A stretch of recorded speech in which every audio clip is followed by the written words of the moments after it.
Welcome, everybody. Welcome back to the Check Swing podcast. And let me bring in the better half of this show, my man Popeye 4. And of course, if you want to, you can guess who he is. Of course, every show he puts up a nickname of a baseball player. And I just realized after last week's show that you put the jersey number as part of it. My dumb self, I was like, oh, they called him Popeye 4. I mean, who was Popeye 4? No. His name was Popeye, and he wore the number 4 for his jersey. But welcome back to the Check Swing podcast with myself, Jay Chris, and my man Popeye 4. Last week, I think he was, I forgot who he was, but Skates 27. Skates 27, but I always just call him Miguel by accident. So it's just coaches talking about stuff that coaches talk about from a slightly different perspective from what you may be used to. And this week we actually have a guest. We have a very, very special guest.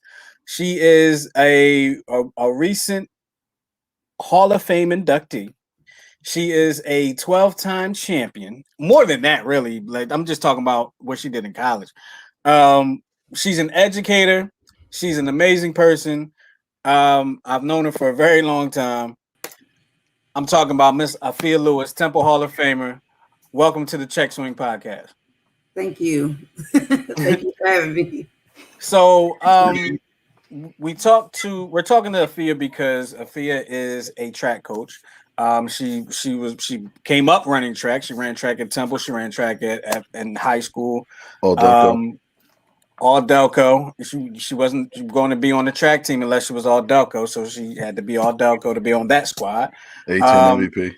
Sorry, I'm just going to rattle off all her accomplishments as you speak. Yeah, I mean she's got it all, but she's all in all. What it all comes down to is she's a Hall of Famer. Okay, congratulations on your Hall of Fame inductee.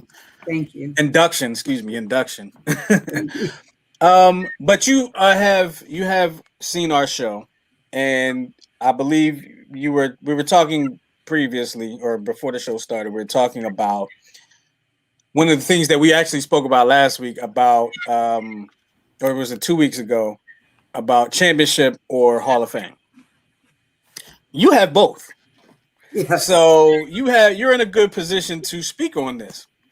You have championships, plural, and you're a Hall of Famer. Yes. What would you rather, if you could only have one, what would it be for you and why? I honestly am. This Hall of Fame thing is so new to me. Would I want championships or Hall of Fame? I think that I'm very comfortable being a Hall of Famer as a Hall of Famer. And the reason why right now is because I'm looking at the people that I'm in the Hall of Fame with. And Temple University is such a prestigious university. To be able to be in the Hall of Fame is, it's so humbling. It's so humbling. And I'm just absolutely honored. I mean, can you imagine being in Temple University Hall of Fame and knowing that the late, great John Chaney is in the Hall of Fame as well?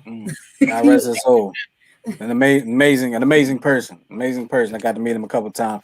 Yes. I was going to say, can you name some of the people that are in Temple's Hall of Fame, just to give us some perspective of some of the company that you keep right now? So I know a lot of people don't want to mention this name, right? But maybe I shouldn't mention it. This might put a damper on the situation. But I gotta say it anyway. You gotta say it now. Isn't Bill Cosby in the Temple Hall of Fame? I believe he is.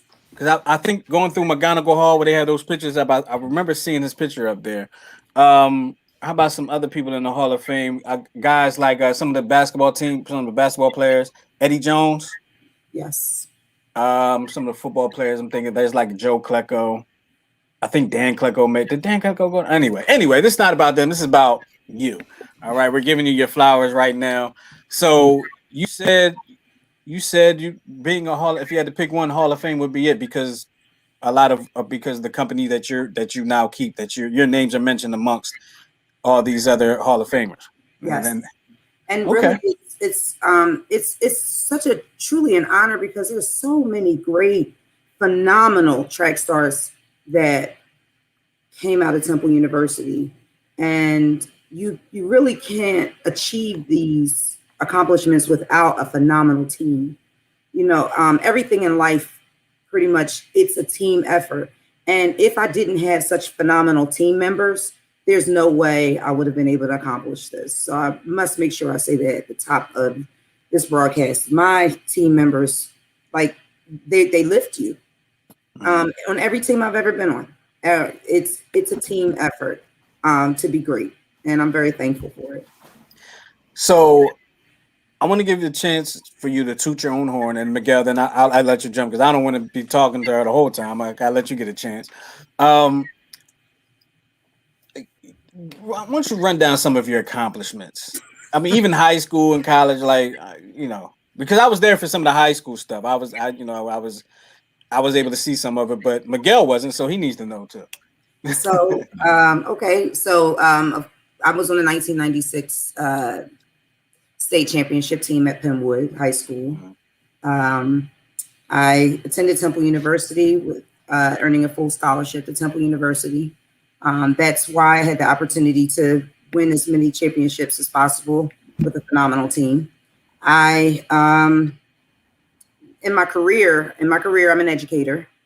In my career, I believe, off the top of my head, in 2018, I was honored to be named Fox 29's Top Teacher Award.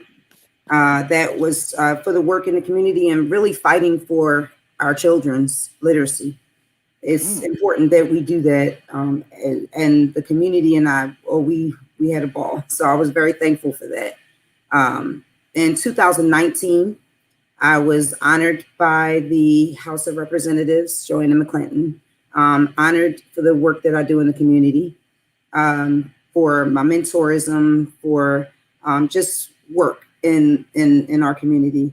And then in 2020, Temple University Hall of Fame inductee. So absolutely, just an honor. Absolutely an honor. And I'm going to continue to work just as hard in the future.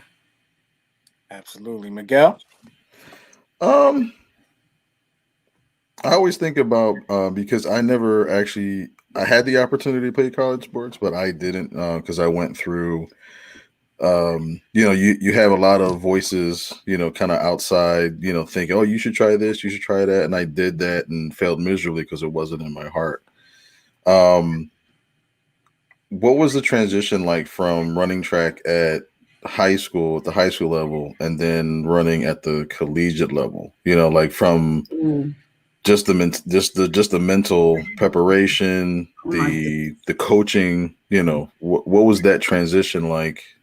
Because you don't see too often that students that are successful at the high school level, sometimes it doesn't take or repeat at the college level. So why were you able to be successful in both arenas?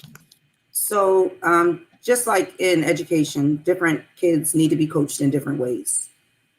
Different kids have different needs. And one of my needs is that I need people that in my space that are genuine, that are kind. People who are kind, I tend to do better. I do. So I had some phenomenal high school coaches. I had Richard Guy in high school. In the summertime, we ran with William Penn High School at the time. Their coach, Tim Hickey. We ran and we had some really genuinely, wonderfully nice coaches. And so when I had gotten to college, I had Coach Alexander and Coach Harwell. And they were in the very beginning of my college career. And the transition wasn't perfect. It was hard at first, very hard at first. But I still had it. I believe I still had it in me to continue to perform, working harder and harder. Learning how to run in college, learning how to be a college athlete and manage my schoolwork at the same time. That was also a transition. I honestly didn't have a choice. There was no other option. There's no option to fail. I'm a math teacher. I love it. I removed that from the equation. It's not an option. She said equation. Yes, I removed it from the equation. I'm about to faint. You said equation. Yes, I did. Failing is not a part of this equation. You remove failure from the equation, and basically you worked to the point of that you were determined to not fail. Yes, it's you not were determined to be a winner. That's amazing stuff. Now, you are also a coach. You coach track. Yes. And I remember playing baseball in college, and I wasn't as successful as you. Let me just put that out there right now. But I lost my last year of eligibility because I didn't go through the clearinghouse, and I always encourage kids to go through the clearinghouse because I didn't plan on playing anything in college. I just happened to walk on, and I made the team my sophomore year. But anyway, so my senior year, my last year in school, I lost my last year of eligibility, so the coach put me on as a student assistant, which was great because I never thought about coaching, right? And that's what got me into coaching. What was it that got you into coaching? What took you down that road? So when I finished Simple, in fact, when I began working for the district that I work for currently, I ended up applying for the coaching position at the middle school. And I was one of the youngest coaches that they had because I had just graduated from college. I was actually pregnant with my first daughter, who's now 19, and gave birth, hopped right back on the track.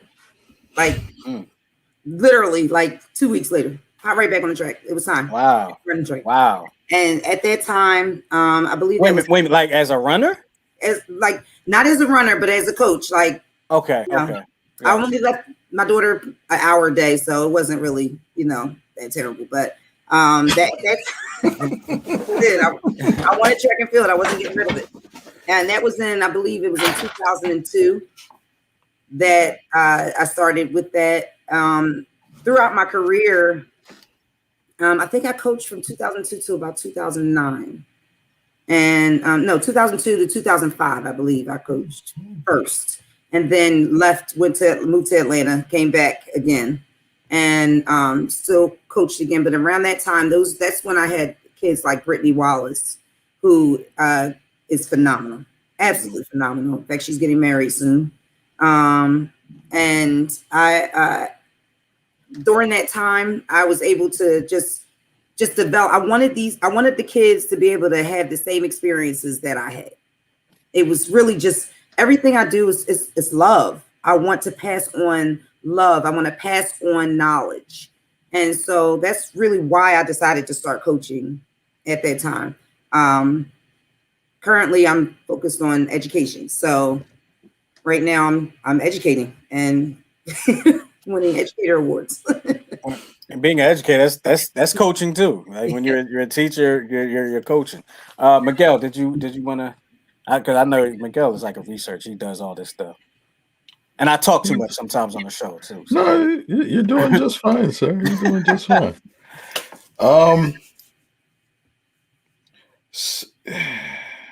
So, how many years did you coach total? Or have you coached total? I honestly don't. All right, so I'll say maybe 5, 6. I'll say probably 6 years. Probably 6 years because it's broken up, and then my memory. I'm not getting any younger, so I do have a couple of grades. So probably about 5 or 6 years after Temple. After Temple, and then grad school degrees and children and marriages. So, marriage. I'm glad you clarified. One and done. Definitely cleared that up. Definitely cleared that up. Yeah, one and done. That's a wrap. So what you in your coaching experience, because kind of segueing into like the main topic, dealing with the student athletes, because one thing me and Justin always go back and forth on is like, it's not always just about coaching the sport, but we're also coaching, these children and life experiences, and we're taking on their off the field battles, their off the field issues. How would you say was your experience with dealing with all that as a coach? From the first time, the first challenging experience, even segueing into like dealing with the student athletes' parents? So honestly, coaching has evolved a tremendous amount from when I was coached, from when I began coaching. Coaching has tremendously evolved. Before, we didn't have parents at every single practice, right? Right. Kids were able to evolve in ways that they were where they had to develop on their own, and they had to grow within themselves. After you sent me the topic, and the topic was, the topic about, the parenting and the coaches, I'm a problem solver. So I'm like, okay, you know what? These are some things that we can do to fix what's going on in, not necessarily fix, but what's going on in coaching today with parents running on the fields and disagreeing with the coaches, and some of the wonderful things that we see on YouTube. And have you had a parent yet? Because currently I coach 11 U's, and I have about 5 coaches that are parents that are coaches. So I think maybe once or twice a week I'll get hey coach, I noticed, you could use this strategy here, but I'm just watching from, the sidelines. I'm not a coach or anything, so I get, all that. So I tend to and I'm trying to tread lightly here, right? Because I did coach my daughter in track at the middle school. I did. I'm one of those parents, man. I coached her at the middle school for about a year or two. When my oldest ran track at the middle school. So did you coach her harder than you did the other kids because it was your daughter? I did. I was always I did. I wanted her to succeed, but I also wanted her to have a great experience. So I coached, and then I switched it up and took her to McDonald's afterward. Now let me, because I'm always interested in how the dynamic between student and teacher and child and mother or father teacher, but this is mother teacher coach. This is mother coach. How does she refer to you at practice? Just mom. I mean, okay. So it was okay to be mom. Yes, it's fine. I know some people say you call me coach when we're at school, or something like that. You work in education, you're pretty much called mom. Like, and it's by mistake. Like a lot of people call you mom, right? They call me Miss Lewis if they want to. However, sometimes it's okay. The kids say mom by mistake. It happens. So, in your experience, because I know, coaching in different sports, you get many, many different experiences. And I've had a bunch of my own. Miguel has had a lot. Have you ever encountered a situation where the parent, like Miguel said, the parent comes to you and suggests this, or the parent may be a little overbearing on the child, which is affecting the child's performance? How did you handle those situations as a coach? Relationships. Honestly, you have to have those relationships that you're a coach, so you know how to take whatever the growths or whatever the strengths are of everyone that's involved, whether it be the parent, whether it be the student, whatever their strengths are, you give it to them twofold. So if you have a parent that would like to be involved, phenomenal. I need you to go to Home Depot and I need you to get all of the drinks for today. Give them responsibilities, things to do. Ma'am, we need you to organize. Honestly, I need y'all to go in there and organize that whole baseball room in there. The whole room. It just all needs to be organized. The kids are in there just throwing things around. We need all of that organized. We need that help. Every single day. Every day. We need you there every day. What I think what some parents don't realize is that, I'll say the helicopter parents or the over aggressive parent, you hurt more than you help. You hinder more than you help. And when we don't allow children to grow in the way that they need to grow, we hinder it. And then honestly, your behavior is honestly not going to increase your child's talent. Say that again, please. She's preaching. That's say a it word again. right there. Please say that again. It's so true. Please say Your it again. behavior is not going to increase your child's talent. So that's so true. That is so true. Spoken as a coach that has experienced a lot of this behavior. And So and it's funny.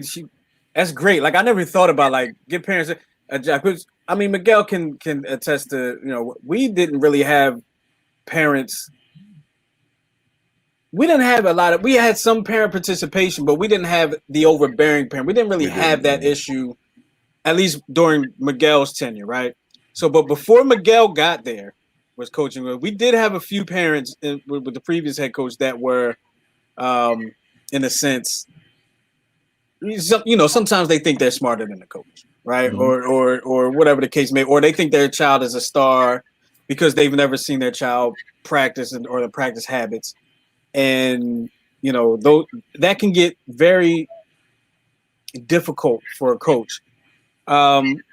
Did you experience difficulties before you figured out give them responsibilities, let's give them stuff to do? It's almost like you give them stuff to do.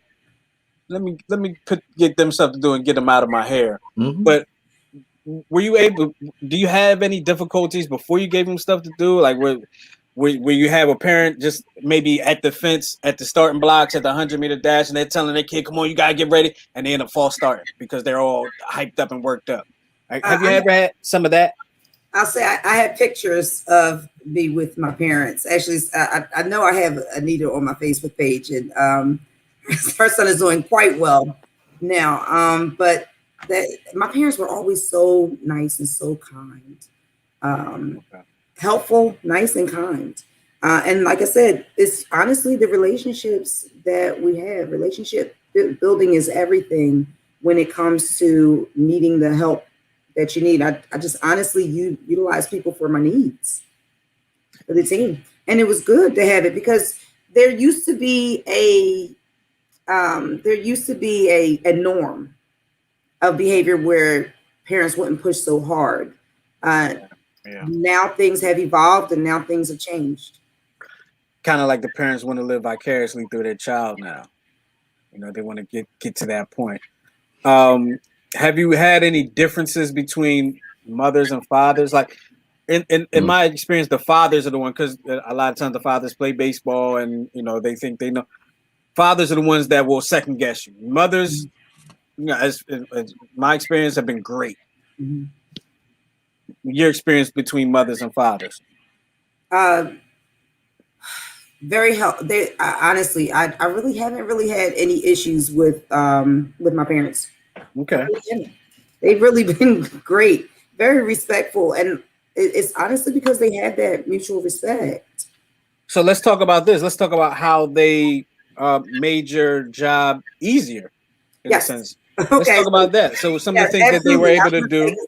There are boxes of oranges. There are boxes of oranges. There are containers of Gatorade. And when I realized I wasn't going to helicopter parent my second daughter on her volleyball team, I just delivered as much Gatorade as I could to the school and as Powerade to the school as I could. So you made sure you were not that overbearing parent. You stayed in your place. That's awesome. Yes. Thank you. Your experience at Temple.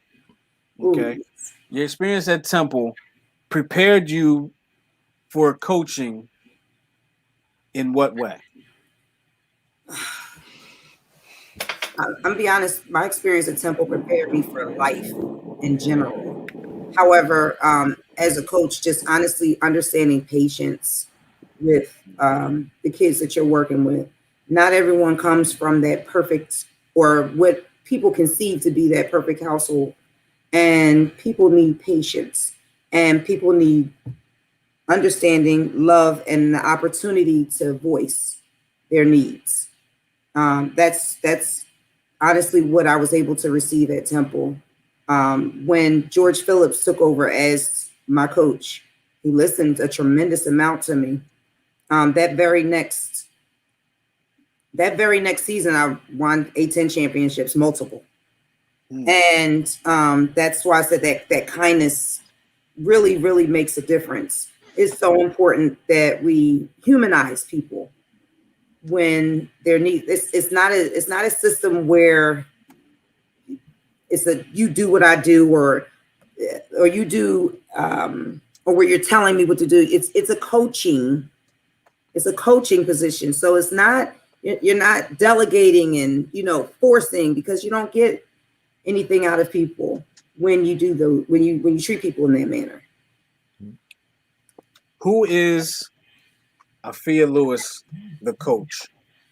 There's the coach, there's the mom, there's the coach, there's the educator.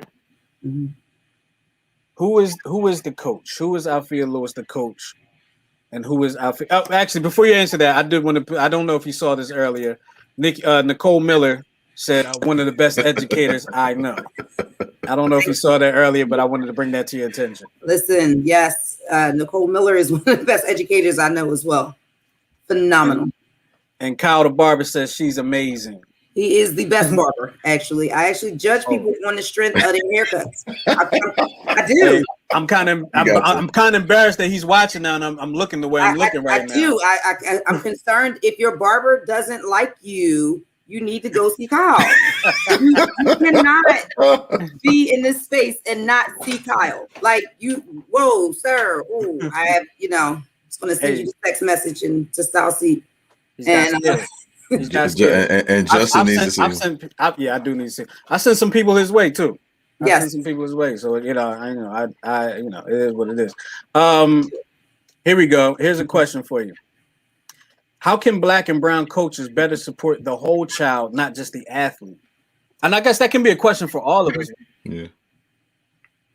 Honestly, as I stated before, building those relationships as a person, as a coach, right?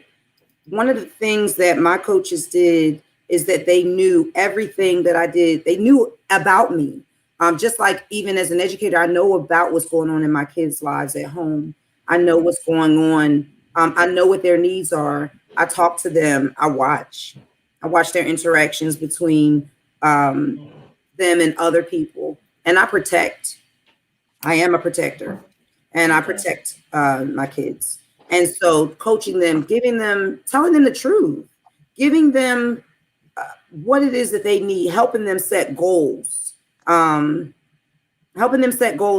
coaching them to achieve it. For example, as a high school coach, all of your kids should know about the clearinghouse. No one should have ever gone through what you went through. No excuses. All of your coaches should be coaching your kids about the clearinghouse. I know Mo Boykins does that for her kids and really, really educates her kids. That's extremely important. Those relationships are very important. Absolutely. And yeah, and like I said earlier, I tell them, even if you don't plan on playing anything in college, go through fill out the clearinghouse form. You don't want to be in a situation. I made the most out of it because I became a coach. But Miguel, same question to you from Nicole Miller. How can Black and brown coaches better support the whole child and not just the athlete? I think, kind of piggybacking on what Afia was saying, the sport is, for most of these athletes, an outlet, a distraction from their reality. So sometimes, like you see the team that I coach, we have some mouthy guys that they just talk all the time, they chatter all the time. But then I see actually how they interact with their own parents. And I see a lot of conflict there because there's this one. I keep trying to come up with an alternative name for him to protect his identity, but I almost choked him to death because because he's one of those kids that like he watches a lot. He watches a lot of games. He understands the games in spurts. But he tried to tell me on the field during a play that I was wrong, so I had to call him on it. But I had to pull him aside because when I corrected him on the field, he just busted out crying. Mm-hmm. I was like, I'm like, there's people watching. He's like, I know. I was like, oh God. So once I was able to get him to calm down, I started talking to him and he started venting, not about the game, but he's like, I'm tired of my parents always saying stuff. You know what I mean? I'm like, I just want to play. I want to have fun. I don't need the overbearing. And this has happened almost on every team that I've coached to a degree. So I think sometimes it's giving that child or that athlete just an outlet, just to vent that part that has nothing to do with the game. You know what I mean? Like, we did a practice the other day where we just had them just kind of play. They scrimmaged, they kind of managed themselves. There was some joking in back and forth, but just to be that distraction from their reality, and if they need to talk about it, also giving them that avenue to say, yo, what's going on? Let's talk about it. We'll be in a group over here. We'll chat. You got your support system. And sometimes it's amazing to see when they do start to speak up, how there's other players that kind of like can relate. And then they start developing that relationship. And then everybody starts kind of becoming a unified family. You know what I mean? So just that sport and just understanding that, this is your support system on top of the game that you play. Yes. You know what I mean? So Absolutely. I think that's the best way that we can support, our children, our athletes. So. We got another comment here. This is from the Kyle Barber account, but it says this is Libby. They got one account that they share amongst the whole family. I don't have a YouTube account. I feel it's a long time coming. You are one of the best coaches, teachers, and advocates for our student athletes and student population overall. Hold up, I gotta identify something. Miss Lewis, how many people did you tell that you were going to be on this show tonight? Listen, I hope she told everybody she knows. Because I'm just saying she's doing a heck of a job. It's posted on YouTube, so anyone has access to it. And It's my on our Facebook page too. My sister circle has showed up and showed out today. It is so important that we support our community. Exactly what Miguel was saying. It's funny. I was talking to my principal, and we were speaking of the fact that it's so important. My classroom we're a family. Mm-hmm. We are a family. If someone is late to school, one of my kids will text, "Hey, where you at? What's going on? Miss Lewis is out here waiting for you." We are a family, and it is so important for us to understand that this school community is our family. We only have each other. Remember when COVID hit, and they were like, "Well, depend on your community," and we're like, "Wait a minute, where are all of our resources?" We literally only had each other. And I think that's extremely important for us to understand that the community that we're in, we only have each other. Let's depend on each other. Let's support each other. Let's lift each other up. And thank you to my sister circle, because I see you. We see you out there. We see you. Yeah. And to here you go. That's from Nicole. My sister circle is in the house. Awesome educators in our district, and Afia, you are one of them. You're a Hall of Fame. You're an educator. You are a teacher. Look, you have high school championships. You have college championships. You have college Hall of Fame. You have Teacher of the Year. What else is there for you to do? We got to retire. We got to retire her number. No, you got to come coach the baseball team. Because you obviously get results. You get results. You got to come coach the baseball team. You get results. My intention is to keep working hard and keep literally just giving myself over and over and over again as much as I can, and just letting God use me as much as I can for everyone. Amen. Honestly, just continuously letting God use me in any way that God needs me. This is big for me. Number one, I told you guys, wearing a t-shirt is a big deal. I got my TU shirt on. And it's so important that I prefer to be with kids, letting God just use me in the classroom. And then after that, I really don't want to talk very much about it. but you broke through for us, and we definitely appreciate you broke through for us. And more comments there. I'm hoping you can see him. Let's go, Afia. And here we go. Run it down. I can read. I can. She's only just beginning. I promise you I can read. I passed reading class. Our best teacher ever. The impact you continue to make on our community is a gift. And these are people giving you your flowers while you're here. two things I want to mention. I want to ask you. First being, you have a ceremony coming up in which you'll be officially inducted into Temple's Hall of Fame. Excuse me. Yes. What is that feeling going to be like what's that going to be like for you in that moment? I'm being honest. Like, I'm still processing so many of the blessings that I've had in my life. It's going to be absolutely surreal. For those of you who don't know, especially my Facebook friends, I lost my sister earlier this year in February.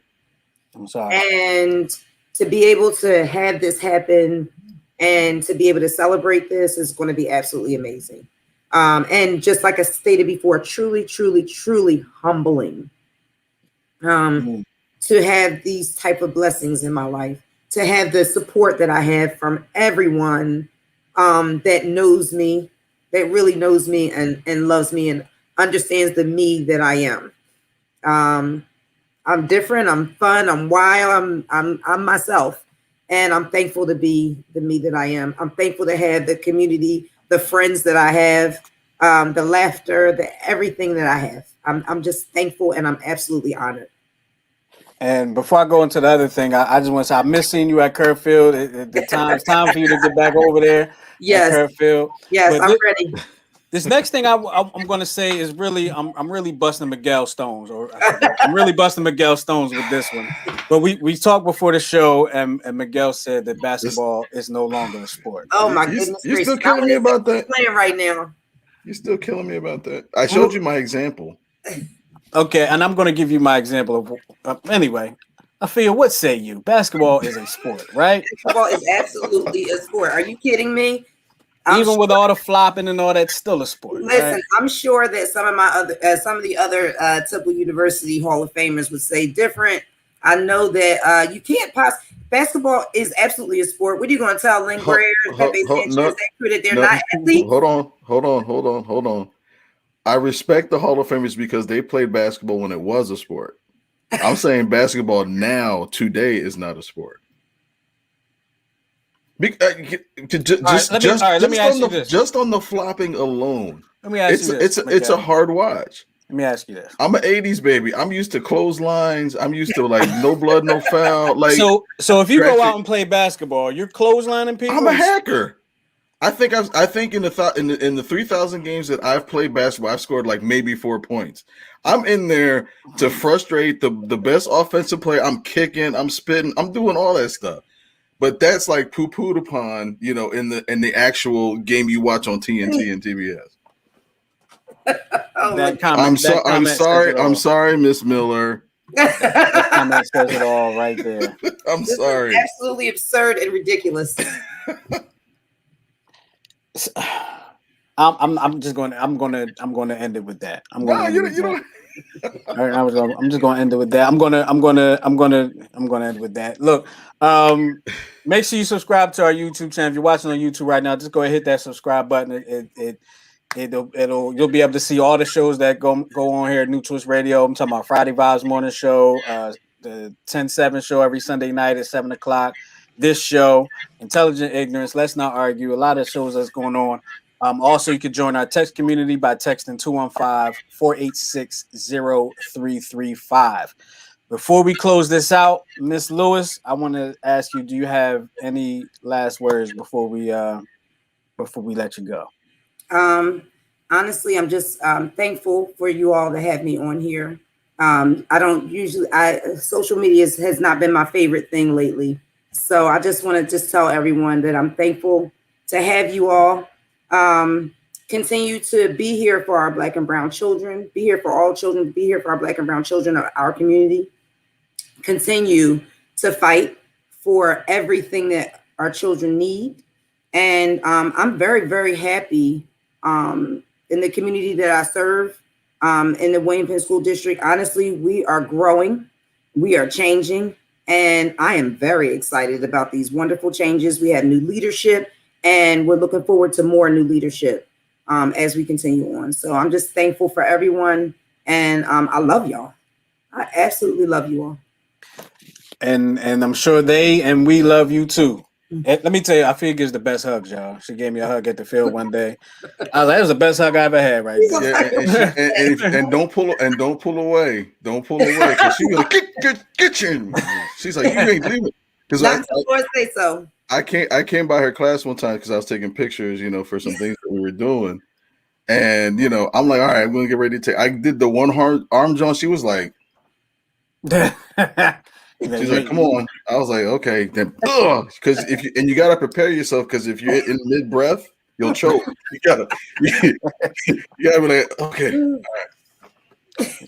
We're talking to the Hall of Famer, Temple Hall of Fame inductee, Miss Afia Lewis, multiple champion, educator, lover of all people, just all around great person, and alumni of my elementary school and high school and all that too, all that good stuff. Fenwood, go what? Go Wood. Hey, don't go anywhere, Afia. I got a couple questions I want to ask you off air, so don't go anywhere. I'm not gonna keep you long. But we're gonna close out the show, and I appreciate you for being with us. Thank you for having me. All right, stick around with us. Miguel, sorry. Great conversation with Afia.